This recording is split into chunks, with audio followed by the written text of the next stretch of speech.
No secret that Mexican cartels are mostly dominated by men. However, this does not mean that there are no women that hold positions of power within these cartels. In fact, in today's video, we're going to be talking about 5 of the most ruthless female narcos that have managed to make a name for themselves within the world's largest criminal enterprises. A quick warning that this video will contain mentions of violence, torture, and drugs, so viewer discretion is advised. Jocelyn Alejandro Nino, more commonly known by her alias La Flaca, which translates into the skinny one, was suspected to be an assassin for the Gulf Cartel, a Mexican criminal group based in Tamaulipas. Nino earned her nickname La Flaca due to her slim appearance. The name is also a reference to Our Lady of Holy Death, a female skeleton saint venerated by many individuals in Mexico, and is especially popular among some drug traffickers. Many organized crime groups often hire women like Nino for their build and appearance, as they seem less susceptible to rival gangs and law authorities. As a foot soldier, Nino was mainly responsible for fighting off cells of Los Metros, which was the rival faction of Los Ciclones, the Gulf Cartel subgroup Nino belonged to. Nino gained attention from the public in January 2015, when an anonymous user online leaked a picture of her to Valor por Tamaulipas, a citizen-run journalist page that posts security updates and organized crime leaks. Not long after, Nino's picture began circulating around Facebook and Twitter. In the picture, Nino is smiling in front of the camera, posing with a gun in hand. She's wearing a bulletproof vest, sunglasses, and a necklace. You can also see her last name, Nino, tattooed onto her hand. According to later reports, the leak had been done on purpose by a member of the Los Metros to weaken the Los Ciclones. Nino mainly worked under Cyclone 7 and was responsible for preventing incursions of Los Metros in Rio Bravo. The area was mostly an area controlled by Los Metros, which put Nino at greater risk. According to investigations, sometime between the 12th and 13th of April 2015, Nino was captured alongside 2 others from Los Ciclones by Los Metros.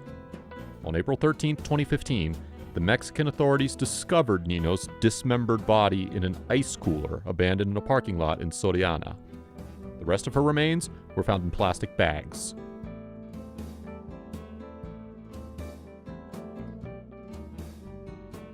Maria Guadalupe Lopezesquivel, also known by her alias La Catrina, was a 21-year-old Mexican cartel assassin. Her nickname is a reference to the female skeletal figure that is associated with Mexico's Day of the Dead. According to reports, Lopez was regarded as one of the leading figures in the CJNG cartel. She first joined the cartel in 2017 after falling in love with Miguel LM2 Fernandez, another leading figure in the cartel. She rose through the ranks under LM2 and led a glamorous lifestyle, one of which she was not afraid to showcase on social media. In various posts, she flaunted rolls of cash and automatic weapons, amongst other things. According to reports, Lopez was part of a small network of women in the cartel who were favored for their youthful looks and beauty. When at the height of her power, Lopez had a team of hitmen working under her. She was also one of the most feared members of the cartel. She coordinated assassinations, extortions, and kidnappings. She's most well known for an armed venture on the state police in October 2017, which cost the lives of around 13 police personnel. In January 2020, the National Guard received a tip-off of Lopez's location. They surrounded the safe house that she was staying at along with her hit squad. Lopez and her squad opened fire at the authorities. After a fierce shootout, Lopez took a bullet to the jugular. Later, when the National Guards entered the safe house, they found a bloody Lopez struggling for breath. Lopez was taken into a helicopter. However, she passed away within minutes of takeoff. Not long after, her lover, LM2, was arrested by the authorities as well.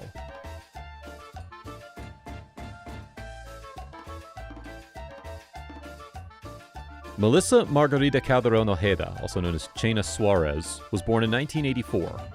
Calderon was known as a violent commander operating under the Sinaloa cartel. She first made a name for herself in 2005 by joining the Damasco cartel, a subdivision of the Sinaloa cartel. By using ruthlessness and cunning tactics, Calderon was able to move up the ranks, eventually becoming a commander of the cartel in 2008. Her new role allowed her to wield power over La Paz and Cabo San Lucas. Not long after, she gained a reputation for violence. She was even suspected of numerous murders that had occurred in her area of operation, costing at least 178 lives. In order to help expand the cartel's drug trading, Calderon has been reported to buy off cops and kidnap enemies, leaving their dismantled corpses at their families' doors. Her command earned her unwavering loyalty from those working under her. According to reports, Calderon frequently rewarded her subordinates with bags of cocaine. In 2014, Calderon was forcibly removed from her position as a commander by the cartel leader El Grande. He was also the same person who had killed her first boyfriend, Eric Davalos Canbrostel. Enraged by the forceful resignation, Calderon took the bulk of her followers and rallied 300 people to her side to wage war against her former cartel. In 2015, Calderon was caught while trying to flee in a private plane. She was sentenced to prison for the death of over 150 people.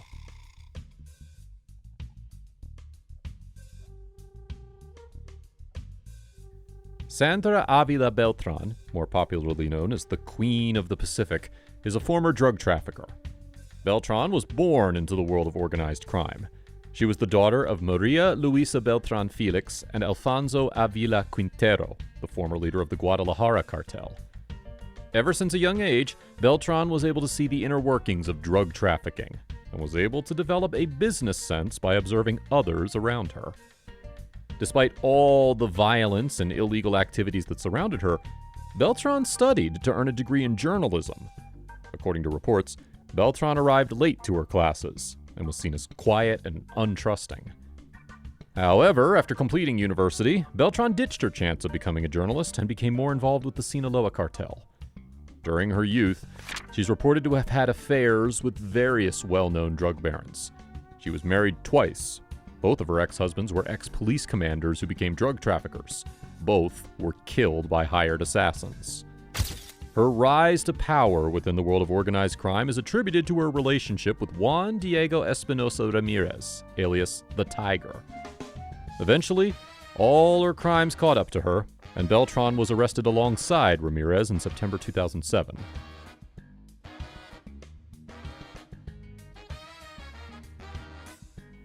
Lastly, we have Enina Ariano Felix. Also known as the Godmother, Enina is one of the co-founders and top boss of the Tijuana cartel. Throughout the 1990s, the Tijuana cartel was mostly headed by her 6 brothers. Enina played a key role in offering financial administration and helping them launder money. In 2000, after the cartel's financial mastermind took a fall, Enina took the position and started working behind the scenes for the cartel. However, in 2008, after the arrest of her brother Eduardo Ariano Felix, Enina took up the position of the leader. As Enina is one of the first female bosses in the history of Mexican crime, it earns her the top spot in our video. What are your thoughts on the female narcos in our video? Do you agree with our ranking? Let us know your thoughts in the comments below.